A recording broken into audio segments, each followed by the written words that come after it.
dagaal saacado kooban ka socday ayaa maanta ka qarxay magaalada Boosaaso iyo sidoo kale deegaanka Karin kaas u dhaxeeyay maleeshiyaad hubeysan iyo sidoo kale qaar ka mid ah ciidamada Puntland ee deegaanka ku sugan dagaalkaas ayaan kula wadaagayaa iyo waxa uu salka ku hayay iyo sidoo kale muuqaalkan aad arkaysaan waa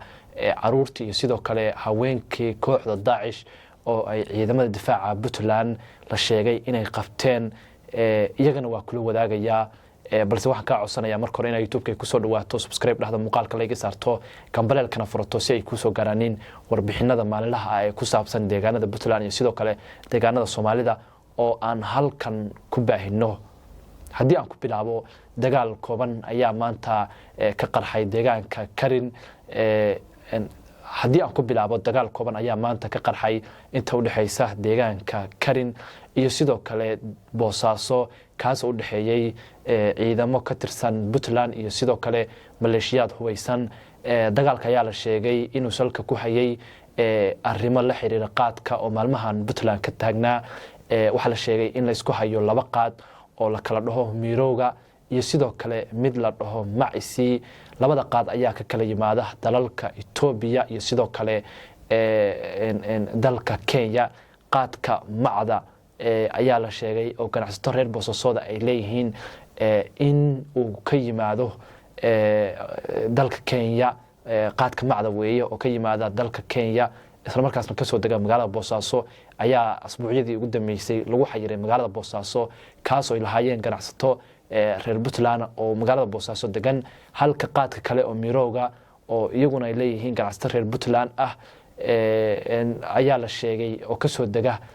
magaalada Qardho iyo sidoo kale Baran dawladda Puntland ayaa qaadka Mirooga qaadka aan dhahay macda isiida la dhaho magaalada Boosaaso ku xanibtay sababta lama sheegin qaadkaas loo diidayo in Puntland soo galo waxa la sheegayaa in ganacsatada Mirooga loo xiray qaadka Puntland haddii uu macdo yimaadana qaadka Mirooga ayaa la sheegay oo ganacsato gaar ah ay u xirtay sida la sheegay xukuumadda Puntland in qaadkaasi uu noqon doono wax qiimo jaban isla markaasna aan kharashka loogu talagalay ama lacagtii loogu talagalay aan dhahe aysan ka soo bixin sidaas darteed ayaa waxa loo joojiyay qaadkii macda isi marka ciidamo taabacsan ganacsatada qaadka macisiida oo Boosaaso ka soo dega ayaa la sheegay inay xirteen wadada u dhaxaysa Boosaaso iyo Qardho maadaama qaadka Mirooga uu ka dago Baran iyo sidoo kale magaalada Qardho qaadkii u sii jeeday magaalada Boosaaso ayaa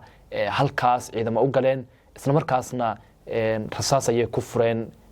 qaadkii saas ayaana halka dagaal maanta uga dhacay saacado kooban socday balse ilaa 12 gaar ayaa la sheegay oo ciidamada BNPF ee Puntland iyo ciidamo kale kuwa daraawiishta ah ayaa halka yimid arintiina ka howlgalay hawshaasna sidaas ayay ku dhamaatay haddii aan u nimaano muuqaalkan halkan ka muuqda waa ciidamada Puntland oo ugaarsanaya haweenkii iyo sidoo kale caruurtii kooxda argagixisada ah ee Daesh ee ku sugnaa Bura Calmiskaad oo cararaya sida u jeedaanin ciidamada Puntland ay kor kala socdaaniin waxa la sheegay in caruurtan iyo sidoo kale hooyooyinkoodii la socday iyagoo habow ah ay ciidamada difaaca Puntland qabteen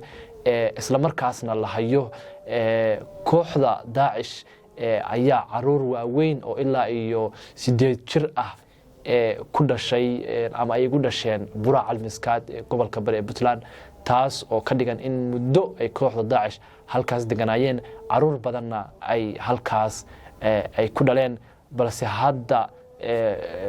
waxa inta ugu dambeysay ayaa ciidamada difaaca Puntland ay la dagaalamayaan nin oo intooda badan firxad ah oo iska soconaya meel ay u socdaan iyo meel ay ka yimaadeen aan kala garanayn waxaana hadda lagu guda jiraa sidii loo afjari lahaa ciidamada difaaca Puntlandna waxay ku wareegayaan buuraha iyo qararka dhaardheer Calmiskaad maadaama aysan kooxdu meel saldhig u ah oo fadhido ama fadhiisimo u ah aysan lahayn isla markaasna ay yihiin garab rarato iska soconaya ciidamada difaaca Puntlandna way soconayaan muuqaalo kale ayaa baraha bulshada dhawaan lagu baahiyay kooxda Daesh oo dameero qalanaysa dameeraha raran jireen ayay qalanayeen taasna waxa u geysay ayaa la yiri baahi daran oo halkaas ka jirta kadib markii ciidamada difaaca Puntland ay ka xireen saadkii kooxda daacish ay ka heli jireen boosaaso iyo sidoo kale deegaanada hoos yimaada sidoo kale waxaa la sheegay in kooxda daacish ay dhammaan ugaartii ku sugnayd ama ku noolayd deegaanada ay degan yihiin ay dhammaysteen sida ay ciidamada difaaca puntland muuqaalo ay soo bandhigeen lagu arkay in lafa aad u tiro badan oo ugaarah halkaas ay ku qasheen sidoo kale waxay dhibaato weyn ku hayeen dadkii reer guuraaga ahaa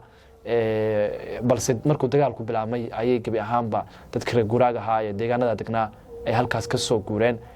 intaas ayaa kusoo gabagabaynaynaa barnaamijkeena caawa waxaan kaa codsanaya haddaa halkay la soo gaartay inaa youtube-kayga kusoo biirto oo subscribe dhahdo muuqaalka laygii saarto gambaleelkana furato si ay kuu soo gaaraaniin barnaamijyada maalinlaha halkaa kusoo gudbino